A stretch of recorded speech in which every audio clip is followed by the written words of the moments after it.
Hi foodies, welcome to Aliza's kitchen. ఈరోజు special chicken fry ఎలా చేద్దామో చూసేద్దాం రండి. చూసేద్దాం.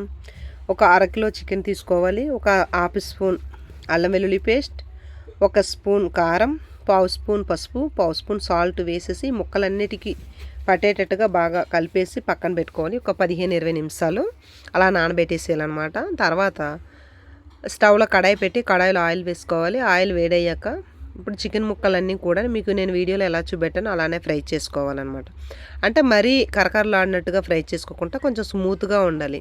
అదే హై ఫ్లేమ్ పెట్టకుండా మీడియం ఫ్లేమ్లోనే చికెన్ ముక్కలన్నీ కూడా ఉడకాలి. ఇప్పుడు చికెన్ ముక్కలు ఉడికిన తర్వాత తీసి పక్కన పెట్టుకోవాలి.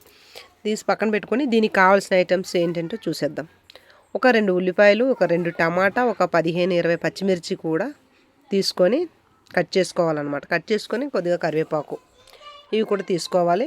ఇప్పుడు స్టవ్లో మనకి కడాయి పెట్టుకోవాలి. మళ్ళీ కడాయి పెట్టేసి ఇప్పుడు చికెన్ ఫ్రై చేసిన ఆయిల్ ఉంది కదా, ఆ ఆయిల్ కొద్దిగా వేసి ఇప్పుడు ఉల్లిపాయ ముక్కలు, టమాటా ముక్కలు, పచ్చిమిర్చి ఇవన్నీ కూడా ఒకేసారిగా వేసేసి లైట్గా ఉడకాలన్నమాట. ఇప్పుడు మీకు వీడియోలో నేను ఎలా చూపెట్టాను అలానే అంతవరకు ఉడికితే సరిపోతుంది. ఆ ముక్కలన్నీ ఉడికిన తర్వాత ఇప్పుడు మనం ఫ్రై చేసుకున్న చికెన్ ముక్కల్ని దాంట్లో వేసేసి బాగా అదంతా కలిసేటట్టుగా ఒక 5 నిమిషాలు అలాగే మీడియం ఫ్లేమ్లోనే పెట్టి అలా కలుపుకోవాలి.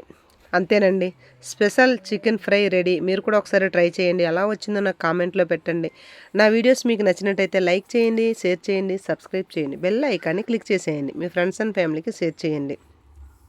టేస్టీగా స్పెషల్ చికెన్ ఫ్రై రెడీ.